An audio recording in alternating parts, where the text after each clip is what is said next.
Good morning. Today on Spotlight, my interview with U.S. Congressman Paul Mitchell of Michigan's 10th Congressional District. From taxes to the race for governor, he gives us his take.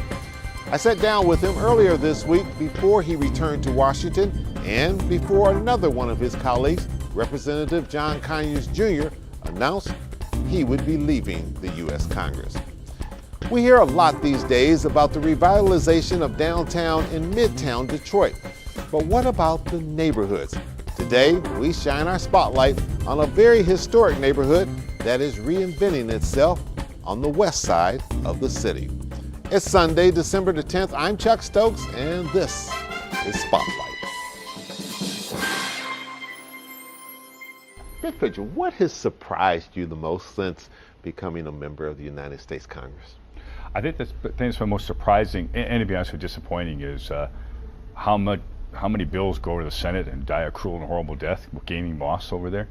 We're at 285, 290 bills that are in the Senate, for which there's been no action taken whatsoever. The pace and speed of the Senate is disappointing. It's frustrating. And I'm certainly hopeful that they pick up the pace a little bit here so we can really deliver the change we all talked about during the election. Looking at your crystal ball. Sure. By the end of the year, just guess, what do you think will get passed for the American people? Well, I'm confident tax reform will be completed. And by tax reform, we're talking about tax cuts and reforming our tax code so it's simpler so most Americans can file a postcard. $1.5 trillion tax cut bill. Tax cut. And that's a significant thing for Americans. I looked at it in detail. In my district and in the state, most taxpayers will see an after-tax improvement in their income between 4.2 and 3.6%. That's real money in their pocket. We've talked before. My dad built trucks for the line, and Mom worked at the Salvation Army. About $2,200 a year would be in their pocket under this plan, and that would be a huge improvement. So I'm certainly looking forward to that. Let's take the tax bill. Sure. Who will be the winners and who will be the losers? Because everybody can't be a winner. I think most working Americans are winners. Losers are those that had special loopholes, special deals. The tax code is 74,000 pages. It hasn't been updated in 31 years. And what's happened over time is everyone with their lobbyists and special interest people, they've gone in and gotten special deals in the tax code. What we're saying is we're gonna cut those out. We're gonna make this simpler. So there are some folks that have special tax credits in there that won't have those anymore. Overall, the tax code will work better for all Americans. And the other thing it does let us do is bring back on shore significant, as much as $3 trillion in income companies have had they haven't brought on shore because our tax rates are the highest in the developed world. Do you agree with some of the experts who are saying the poor and the upper middle class may be hurt the most by this? I looked at it in income tranches of about $25,000 all the way across, all the way up through this income spectrum. I went to school in economics and public policy. And in my district and statewide, it's simply not true. The reality is, right now, 70% of Americans simply file a standard short form, 30% itemized. We're doubling the individual deduction. So most of those folks are better off. Then you look at the itemized deductions, and we're keeping the ones that people use most commonly, which is the home interest tax credit, the property tax credit, and the charitable deduction tax, not credit, deductions, I'm sorry. We're keeping those as well. So most people are far better off. And as I said, somewhere between 4.2 and 3.6% is the improvement in after-tax income across all those income bands. Not terribly long ago, where you're sitting today, Congresswoman Debbie Dingell, Sure. Democrat from Dearborn area, was here. Congressman Fred Upton from the west side of the state, senior member on the Republican side of the Michigan delegation, said that DACA, they're talking, and that it would get done because it has to get done. Agree or disagree? Oh, I don't disagree that it's going to get done. I don't believe that... This year? By December 31st? We're still working on it. I don't have the answer to that. I can't tell you definitively it's going to get done before the end of the year. And the reason I say that is there are some in leadership on the Democratic side of the aisle that say that it's not a matter of whether these young people stay in the United States. It's a matter of the Democrats want to put them at the front of the line of immigration, in front of the people that have been waiting for years. And our position we've had, and mine personally, is they need to get in line with everybody else. That's the way the system works. People suggest we need a broader immigration reform. I argue we do need that. I know we're not going to get that done before the end of the year. There's just too much on the hit parade. All right, we need to take a little break. Sure. We'll come right back with some more questions to Congressman Paul Mitchell. Stay with us.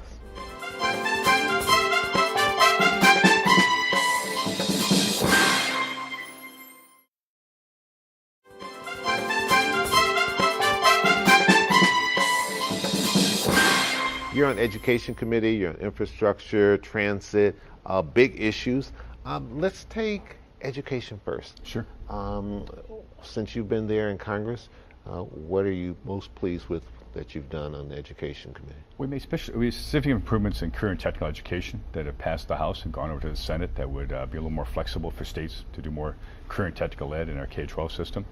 Last week, on Friday, the committee submitted a Higher Education Act to reauthorize that for post-secondary education for K-12, and that will move into markup in the near future so we can make some significant changes in terms of post-secondary education options and opportunities in America.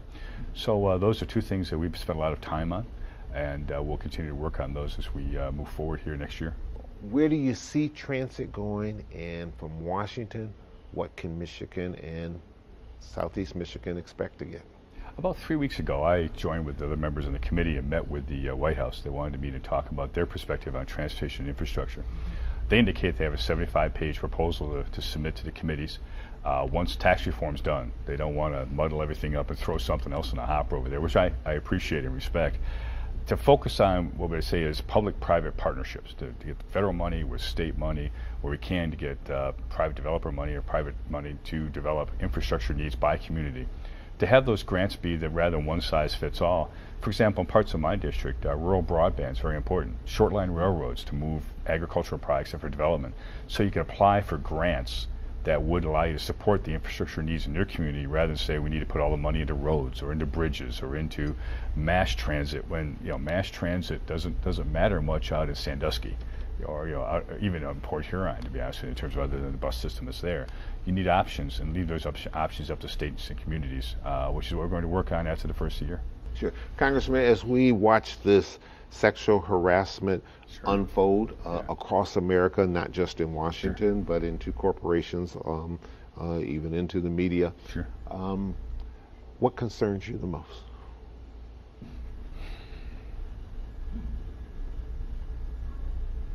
Concerns me that we have to ensure that systems are in place in any environment that insist on transparency and accountability. The sexual harassment reflects an abuse of power, and as a result of that, you need a system in place where people are held accountable if in fact they cross what we would always say would be appropriate lines in terms of their conduct. As a member of Congress, we're elected to be leaders in our actions as well as our words. And what that means is how we interact with our constituents, with our staff and other members. As a leader, you've got a responsibility for making sure that those things are well within bounds, and if not, to be held accountable for that. So I think in Congress, we're going to insist on more transparency on any kind of arrangements of dealing with those concerns of any form of harassment. Should taxpayer money be used to settle sexual harassment cases? No, it shouldn't be. It should be used to settle. I think we need to broaden this, any form of harassment, whether it's sexual harassment, sexual discrimination, whether someone harasses someone because they don't like the clothing they wear. Harassment in any way, shape, or form is an abuse of power. You talked about transparency. What role does due process play in this? Because you and other members are in high-profile positions where people oftentimes want things from you, and sometimes when they don't get what they want, then you guys are facing allegations. You've seen that happen, have you? Yeah, well, you're in the lion's den there. But to make sure that the system is also fair on all sides. I think there's going to be an insistence with transparency comes more obvious due process. That, in fact, if there's a concern, there's a means by which that the accuser and the person being accused can represent themselves in their concerns, and that's, for better or worse, going to be more public, and sometimes that'll be uncomfortable for both parties. But a lack thereof in a public role is a significant issue. Two other things. The Mueller investigation is taking up a lot of time in Washington. You're watching this process.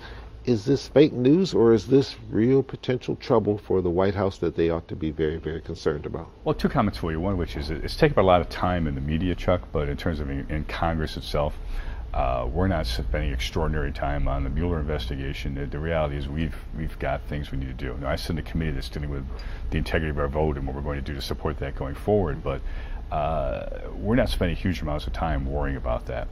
In terms of but are you having trouble getting the attention from the White House on the issues that you're dealing with because they're so preoccupied with these sexier type of issues? Good question. Well, sexier certainly are more pressing. No pun intended. Well, yeah, let's leave that out today, right? I would say that the Flynn revelation caused some to go, wow, what's that? We need to be clear that, again, back to due process, we need to see what's there, and Mueller's going to move forward that investigation. And just because Flynn had interaction with the ambassador after the election doesn't necessarily mean there was collusion before the election. Let's separate out the two. They've been conflated. And I think until we know what those interactions were and was there some relationship to the campaign during that, is a question that's going to be obviously pursued by Mueller. Have you seen anything from your perspective that would make you think that Mueller has an agenda, or that he's just letting the facts lead him to wherever they go? I can't speak for Mueller, but you can look at the FBI and what happened with the issues over the weekend, where information came out that a couple of fairly high-profile people in the FBI, and he had to fire someone. They had fired somebody, and someone else was demoted to another role because they were investigating, in this case, Hillary Clinton, but they're also involved in other investigations, and they were clearly heavily biased, let's put it that way. And for governor, you're backing Bill Schuette? I did endorse Bill Schuette. I think Bill Schuette can bring... you think he'll be the eventual GOP nominee? I do believe he will be. I know that Lieutenant Governor Calley has started to rev up his campaign effort and primarily fundraising, and we'll see if he can offset the name ID and the head start that Schuette has. Why do you think Attorney General Bill Schuette will be better than Lieutenant Governor Brian Calley? Fun questions today. As you know from Proposal 1 and other things, the governor and I disagreed about a number of policy issues pretty strongly. As they've talked about already in the campaign, Brian Calley carried a number of those, was part of the group that carried those. I'm concerned that that may not be the best answer for us going forward as a party. You think he'll be an extension of the governor and the governor's policies? Well, I'm willing to bet you a whole lot of money that'll be part of the campaign discussions that will go on for certain. All right. We'll see what happens. A long time till next November. It'll be interesting. That race is really just beginning. Congressman, thank you for coming in. It's always a pleasure talking with you. Thank you. And coming up, we'll turn our attention to a neighborhood in Detroit that is trying to reinvent itself. We'll be right back. Stay with us.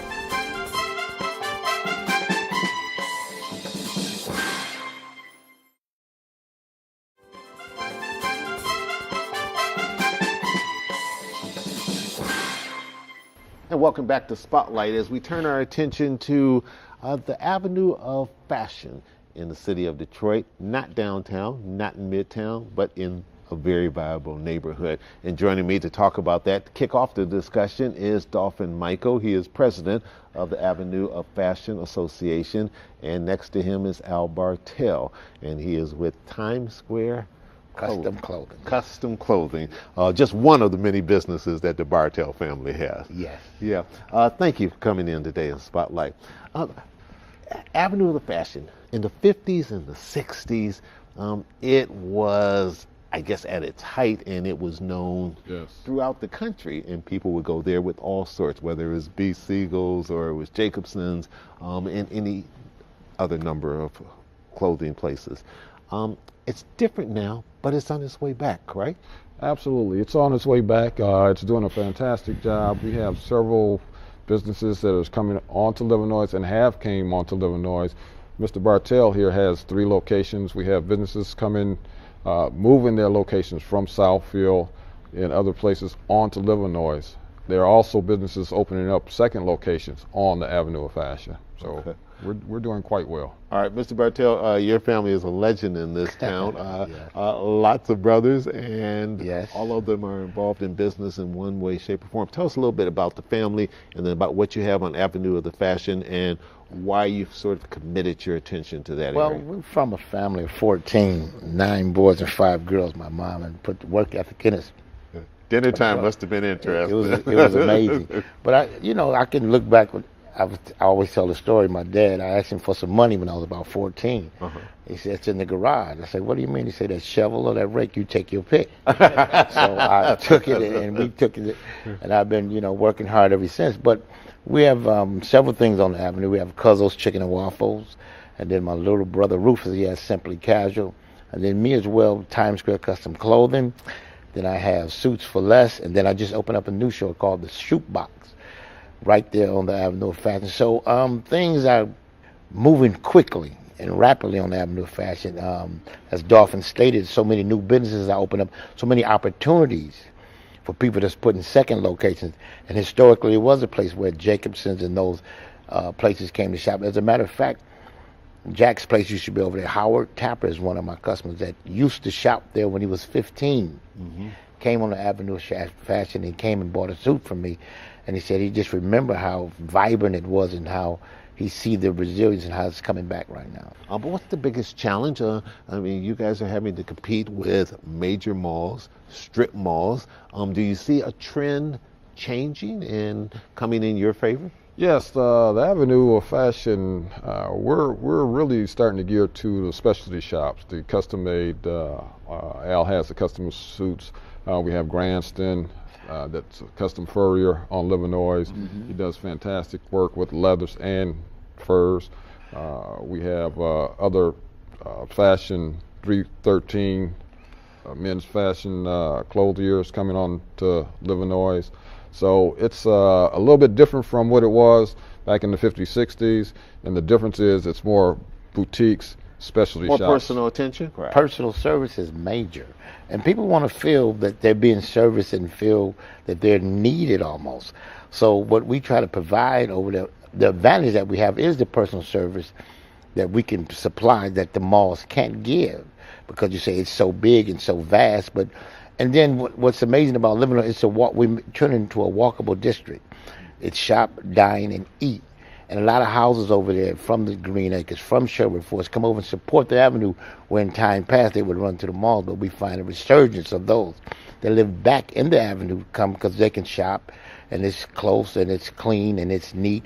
The lighting is amazing over there. Thanks to Warren Evans, we have lighting over there that's no other neighborhood in Detroit has. This was the most amazing weekend I had in my business history. Really? The Shoebox, Suits for Less, and Times Square Custom Clothes did amazing due to Black Friday and Small Business Saturday, which was pushed by American Express. The traffic was overwhelming from start to finish. And the police chief came by, Warren Evans came by, and Barry Keller from the law firm came by. I have a very diverse customer base, and from the word go, we were busy from 11 to 9. If there's one thing that you really wish you could have that you don't perhaps have now, but you think would bode well for the Avenue in the future, what would it be? Larger events on the Avenue. We do Jazz on the Ave when we bring about 10,000 people on the Avenue. That happens the first Saturday in August, and we just love the way people, when they get on the Avenue, they walk into our shops, the wow effect. We're going to get the young ladies here who have a business called Goodness Gracious Alive, Gracious. and they recently went to the White House, so To we the want to White hear House. about that.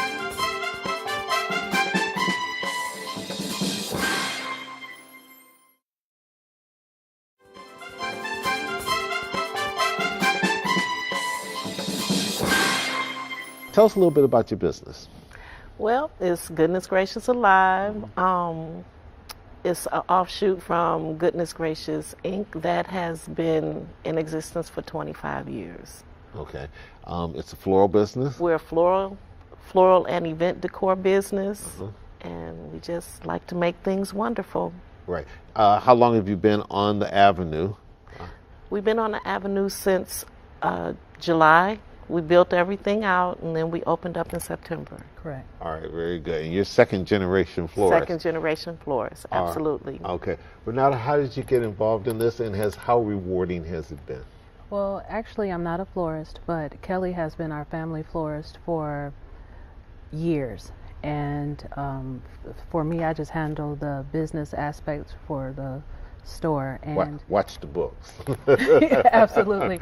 So for me, it's just an amazing business. Kelly, she is just a phenomenal artist, and the way it came to be, I just had an epiphany in the middle of the night. About 3 o'clock in the morning, I started calling Kelly at 7:30 in the morning and made her an offer that she couldn't refuse to be a business partner of mine. You just recently did some decoration for the White House. I know you do a lot of people in town. You can talk about some of the clients that you have, but that must have been quite an honor. It was awesome. How'd that come about? Well, the White House florist came last year, and she did a private event here, and she needed some help because the timeline kind of got squozen real tight. So I took my team out, and we got it together, and then we went back and broke down. And she said, "Well, do you want to go to the White House?" I'm like, "Yeah, sure. Yeah, I want to go." Silly question. Right. Silly question, but I didn't believe it. Right. So then she calls and says, "Hey, you want to go to the White House?" And I still didn't believe it. And she calls back, it's like, look, girl, I need you to come down here and help. Oh my God. Yeah, I need that. What kind of event was it?